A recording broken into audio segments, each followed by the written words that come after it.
Iceman is right on the doorstep. The temperature is rising fast. The snitches inside the camp just spilled another bucket of information, and we have to break every single piece of it down right here, right now. Because when it comes to Drake, the situation isn't simmering anymore. It's boiling over, and it is only going to escalate from this point forward. So if you've been waiting to see exactly how the cracks inside OVO have widened, well, they did it again. After dropping the lyrics, after revealing the features, after telegraphing the song titles, and after spoiling pretty much every surprise Drake actually wanted to preserve for release day, they just spilled the most important piece yet. They just exposed who is going to absorb the most brutal disses on Iceman, and they revealed who Drake is going to aim his entire spotlight at, just so he can manufacture the illusion of victory and walk back into the room looking like he still owns the building. Now, before we go any deeper, you already know the routine. Smash that like button, subscribe to the channel, push this video into the algorithm with every drop of energy you've got. And really, I am begging you, leave a like, because I know the moment the words Iceman leave my mouth, the frostbitten followers, the Ice Cube fan club, whatever you want to label Drake's defenders, they come crawling out of the comments ready to type until their thumbs fall off. They are foaming at the mouth, waiting for their snowman messiah to drop a track and bless their timelines. I have no problem with excitement, but I refuse to scroll through another wave of snowflake emojis and grown adults melting down over a piece of plain truth. So hit that like button. Your support keeps this thing breathing. And with that out of the way, let's actually get into the meat of it. Right now, Drake is operating in a way I genuinely cannot recall from him before. He has gone quiet. He has gone shadowy. He has gone almost monk-like with this rollout, in a way he has never approached any previous project. But don't mistake the silence for peace, because Drake isn't actually retreating. He is delegating. He is funneling every announcement, every whisper, every breadcrumb through his loyal middlemen, his media mouthpieces, and his pet bloggers. They are doing all of the heavy lifting for him. They are inflating the balloon. They are stretching this album rollout across weeks of speculation, all while Drake himself sits in the shadows, dodging the heat, sidestepping the criticism, ducking the receipts that would normally land squarely on his chest. And while half the internet is still glued to Kendrick Lamar's every breath, terrified of what he might do next, the OVO machine is sneaking off in a completely different direction. But hold on, because before I unfold that map for you, I want to lock something in. We finally have a fresh leak detailing who is going to sit at the dead center of the Iceman crosshairs.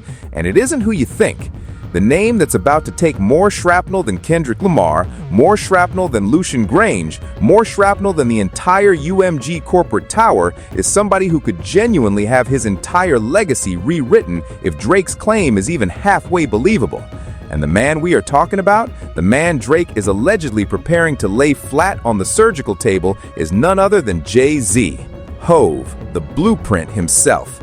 According to everything bubbling up from the inside, Drake is loading the heaviest dosage of venom for him on the Iceman track list. And let me walk you through exactly why that conclusion is sitting on solid ground. If you've been paying attention to the visual rollout of this album, the symbolism has been screaming the answer. The Pinocchio imagery, the recurring liar archetype, was first read as a stand-in for Kendrick. Then it was read as a stand-in for Lucian.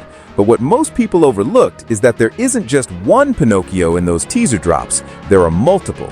3, sometimes 4, all seated at the same table, all sharing the same long nose. That isn't a coincidence, and that isn't decoration. That is a chart. That is a hit list dressed up as art.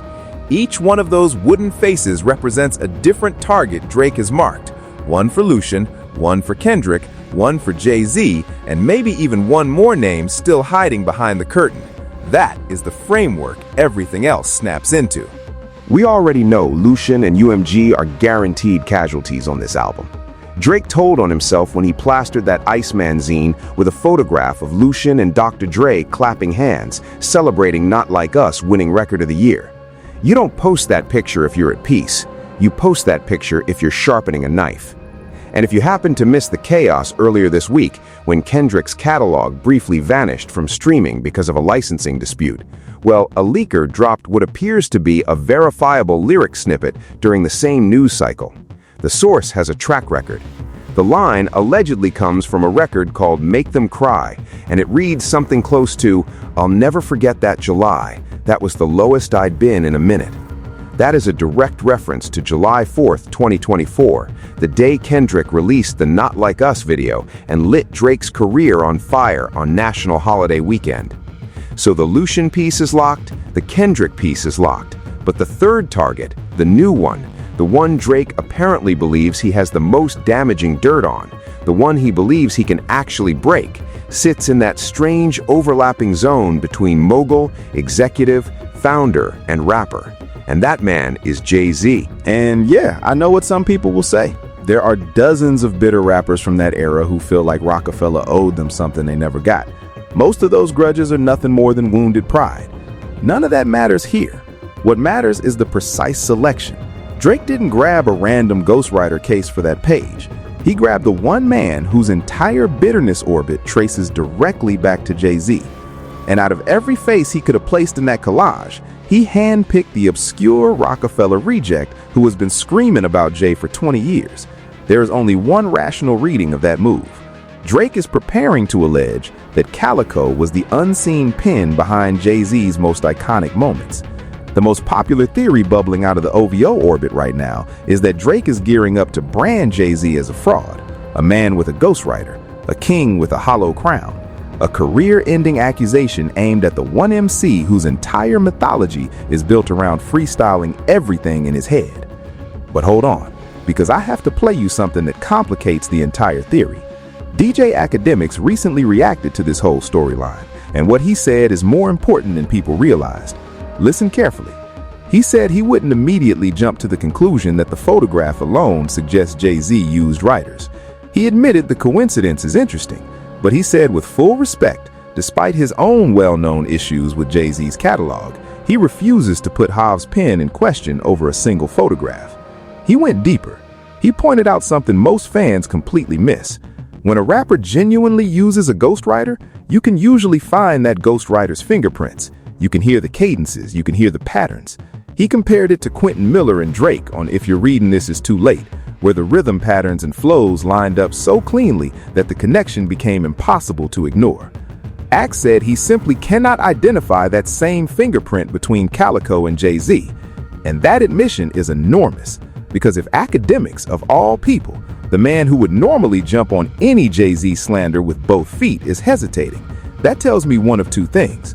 Either Drake isn't going the ghostwriter route at all, or Drake didn't trust Ack enough to brief him in advance, because we all know Ack cannot keep a secret to save his career. And honestly, the more I think about it, the more I lean toward the second option, because if you map out the way Drake has subtly attacked Jay-Z over the last 2 years, the road signs all point somewhere darker than just ghostwriting. Remember 2024, when Drake posted that photo of Solange right after the elevator incident resurfaced in the cultural discourse? That wasn't an accident. That wasn't innocent. That was a flare gun shot at Jay-Z's marriage, his image, and his family. Drake made it abundantly clear back then that he had no intention of fighting Hov in the open.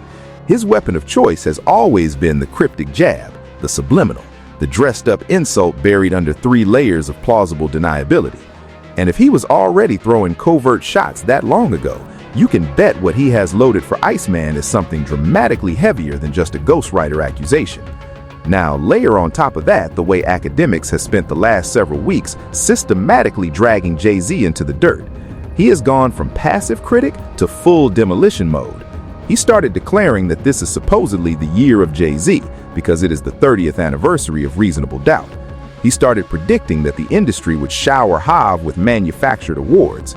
He started mocking the idea that Jay-Z is even a fashion icon at his age. He insisted Hov was never immortalized the way Michael Jordan or Tupac were immortalized. He even joked that nobody in hip-hop history has ever said the phrase, "be like Jay," the way the world said, "be like Mike." And then he twisted the knife by pulling out a calculator on National Stream, doing the math on Forever Young to prove Jay was already 40 when he said he'd stay young forever, mocking him for now lecturing the youth from a different angle. When you watch that pile of clips back to back, you stop seeing commentary. You start seeing a campaign. Academics is openly conditioning his younger, more impressionable audience to view Jay-Z as the bad guy of modern hip-hop. He is building the scaffolding for somebody else to deliver the demolition blow. And the motivation is obvious once you zoom out. Jay-Z is the man who personally selected Kendrick Lamar to perform at the Super Bowl halftime show.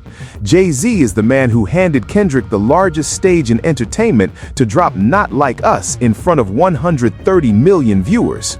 Jay-Z is the architect of the moment Drake was publicly humiliated on the biggest performance platform in modern music history. So yes, the proxy beef between Drake and Hav has been simmering for years, but the Super Bowl is the moment it turned personal. And here is the twist that makes the whole situation almost cinematic. Jay-Z, in his recent GQ interview, attempted to be diplomatic. He almost reached out a hand. He spoke about Drake in a way that sounded, to many ears, like an olive branch, and the internet ripped him apart for it. The funniest part of this entire saga is that Hav clearly does not want to be involved. He is at the age and altitude where this rap soap opera is beneath him. But Drake doesn't care. Drake doesn't have the luxury of caring. Drake is staring at a strategic chessboard with 3 pieces on it: Lucian, Kendrick, Jay-Z, and he has to pick the one he can actually hurt. Lucian is impossible. The man literally owns Drake's masters. He owns the building Drake's career is rented inside.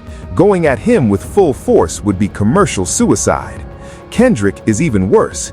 Kendrick has demonstrated with mathematical clarity that he can outright, outsell, outperform, and outculture Drake in any arena Drake chooses. Kendrick speaks the language of the current listener. Kendrick fills the stadiums. Kendrick wins the awards. Kendrick wins the streams. Kendrick wins the moments. And Drake cannot manufacture a counter-narrative that Kendrick won't dismantle in 24 hours. So that leaves Jay-Z. And in Drake's calculations, Hav is the softest target on the board. Not because he is weaker, but because he doesn't want the smoke. He has nothing to prove. He has $1 billion life. He has a wife, kids, a wine portfolio, a sports agency, and 0 reason to step into the mud with a man in his 30s. That is what makes Hav the perfect victim in Drake's playbook. He is the one opponent who is unlikely to swing back, even if Drake hits low. So if Drake fires off Ghostwriter claims or fires off something even messier, something more personal, something that crawls into Hav's marriage or his business, the response is going to be either silence or a measured statement. Either of those outcomes hands Drake a clean PR win. He can spin silence as fear. He can spin a measured response as defeat. Either way, he walks out of the smoke claiming a victory he didn't actually earn. And that's the entire psychology behind why the OVO insiders are suddenly so swollen with confidence. This is the exact same energy they had right before Family Matters dropped, when somebody whispered something in their ear and they paraded around the internet like the championship was already in the trophy case. We all remember how that ended. They never know what the other side is holding. They never anticipate the counterstrike. They never read the room. And here we are again. The same arrogance, the same swagger, the same delusion, marching toward the same cliff. But Jay-Z is only one piece of the Iceman puzzle, because as the leaks continue to drip, the target list keeps widening, and the names keep shrinking in stature. Reports are now suggesting Drake is also lining up shots at DJ Khaled and A$AP Rocky. And honestly, if you're being analytical about it, those are tactically smarter than going after Kendrick. Khaled can't rap his way out of a paper bag, so any bar aimed at him is essentially free real estate. If Drake landed something on Khaled comparable to what he did to Metro Boomin on push-ups, it goes viral, the internet laughs, Khaled cannot respond, and Drake gets a clean trending moment for almost no risk. A$AP Rocky is in a similar category right now. His latest album rollout collapsed. His tour ticket sales are reportedly underwhelming. He is, by every visible metric, vulnerable. He is the kind of name Drake can attack without sparking a real defense from the culture. But here is where the embarrassment really sets in. When you started this conversation believing Drake was about to take on Titans, and you end this conversation watching him line up DJ Khaled and a stumbling Rocky on his shooting range, you realize what's actually happening. This is the strategy of a fighter who knows he cannot win at the championship weight class anymore. So instead of stepping into the ring with real contenders, he is collecting bouts against opponents he can knock down quickly to pad his record.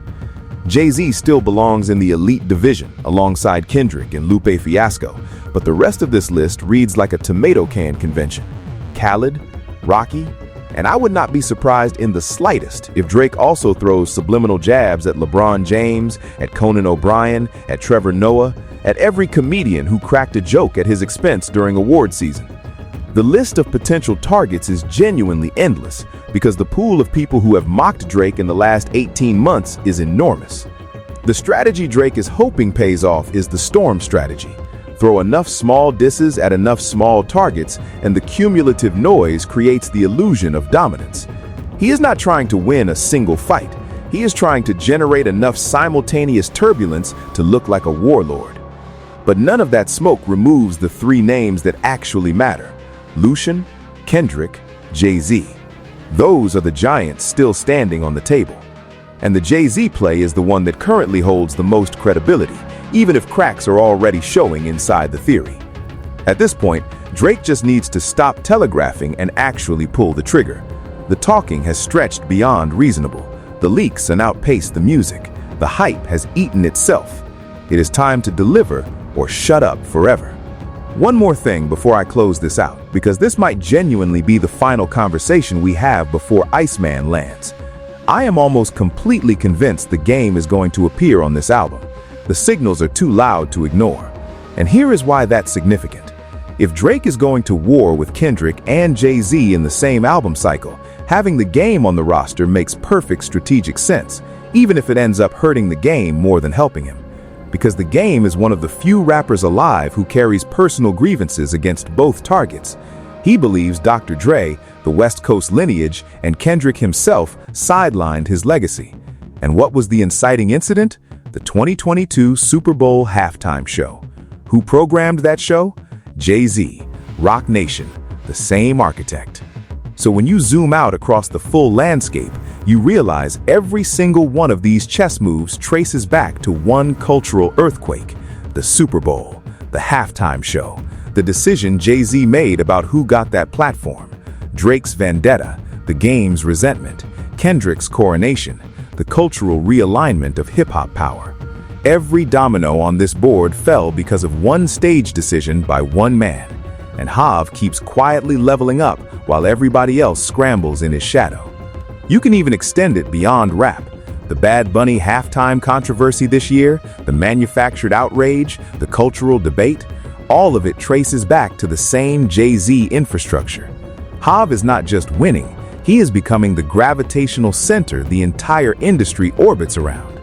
So listen, Drake, with your Iceman, your Spider-Man, your Frosty the Snowman, whatever costume you're wearing this rollout, good luck.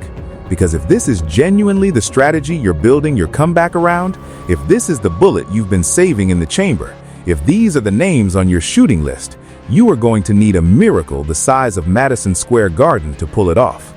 I am genuinely fascinated to watch how messy this gets. I am genuinely fascinated to watch the wheels come off in real time. And I will be right here, breaking down every second of it when the dust finally settles. So drop your thoughts in the comments. What do you make of Drake's grand Jay-Z play? Do you believe the Ghostwriter theory? Do you think the real claim is something darker? Who do you think gets the worst of it on Iceman? And how badly do you think this whole album is about to backfire?